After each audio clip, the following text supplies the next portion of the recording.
In this episode, it's a photo challenge with Daniel Norton. Adorama TV presents Exploring Photography with Mark Wallace. Hi everybody, welcome to another episode of Exploring Photography. I'm Mark Wallace. Well, in this episode, we're going to be doing another photo challenge in the spirit of Gavin Hoey. Now, I'm not going to be doing this by myself. I'm actually going to be joined by Daniel Norton. Come on out here. So we're actually in your studio in New York City. Now, this is the challenge. Years ago, I shot this photo, and it is this really beautiful backlit model. And I shot that with a single light. This is a Profoto Fresnel. We actually have one right here. This is the ProFresnel Spot. Now what this does is it gives you nice, even, hard light. And the thing is, when I shot that photo, we had lens flare. I shot it with a Canon, I think it was a 1DS Mark II. This is years ago. And I had a 16 to 35 millimeter lens with no lens hood. I have tried my best to duplicate that shot in a lot of workshops, and I've never been able to do it. And so I'm not sure I can do it now because we're using different cameras. We're actually both going to be using our Leicas. I've got my M Type 240. You've got, that's an M8. And what lens? Tell us about this lens. This is actually when Konica was making rangefinders in the Leica mount, back in the film days, they made this 50 millimeter lens. Okay, so you're shooting with a 50. I'm going to try a 35. Okay. And the reason I'm trying a 35 is because I remember when I shot this originally, I was really close and a little bit wide, and I think my 35 gives me the best or worst, however you want to look at it, lens flare of my Leica lenses. Now, I don't know if this is going to work out. We have a fantastic model that is joining us, and her name is Anais. Come on out here, and here she is. Now, what we're going to do is we're actually going to backlight. I'm going to put you over here. This lens, or this light right here is going to be really, really high. It's way up. And then we're going to have this light coming down and illuminating the back of your head. And then we'll probably use some bounce or something to give a little bit of illumination to the front of her face. I'll have to remember the shot exactly, but we're going to play around with that. We're going to see what we get. I predict that we're not going to get the shot exactly. It'd be sort of a shame if we got it exactly. Right. But we will play around with it. So the rules are one light, you can use a bounce. There's as much post-production as you want. You can change color, temperature, you can do all that kind of stuff, but only one light and a bounce. That's it. That's the challenge. Okay. Let's see what we get.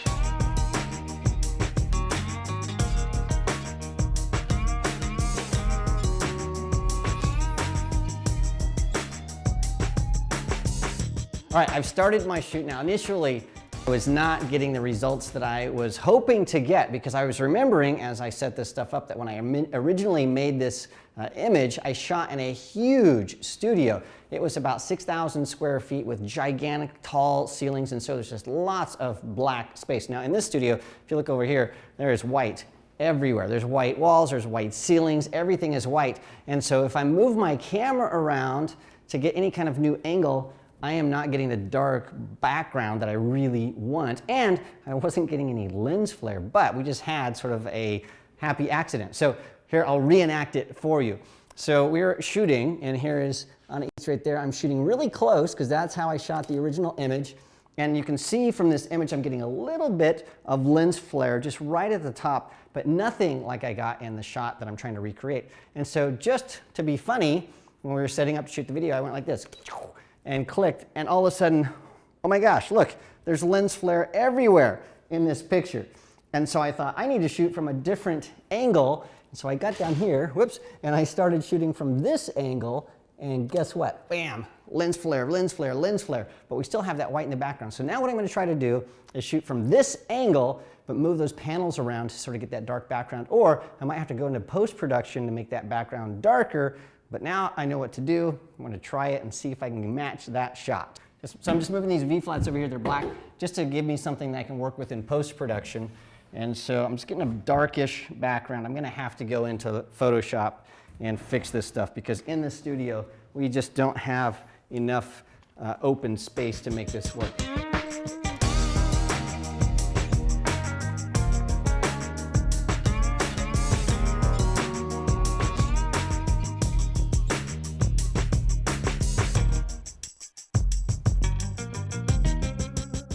Okay, so I'm going to try something a little bit different. I tried a few times to get a nice flare across my lens, but this lens is just really, really hard to flare.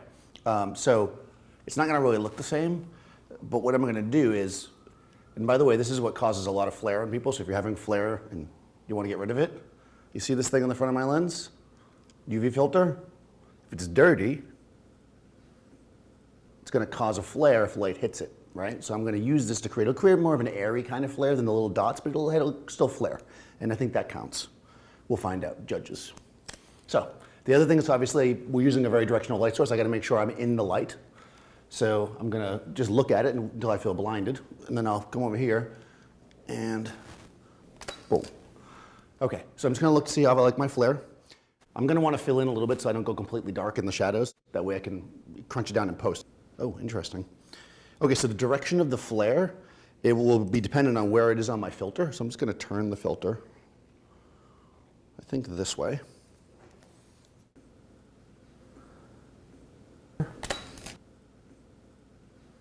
Okay, so I think the flare itself looks pretty good. So now I'm just going to bring Sethan over here to hold a very fancy reflector, just so I can bring up my shadows a little bit. Let me just come this way as a time. Perfect. Thank you. Here we go, and boom. So you can see here the flare is going this way. I want to get it to go the other direction, so I'm just going to turn the filter opposite. And see what that looks like. Okay. I have another idea. Whisper it a little more. As I could find one, I'm being mic'd so I can talk softly because Mark's out there. We don't want him to hear it. I'm gonna put the camera on a tripod. And bring your chin up a bit. Good, right there, hold that.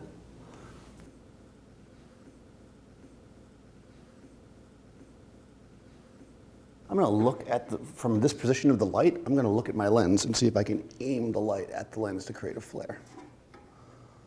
A remote would be nice at this point, but good. Try that.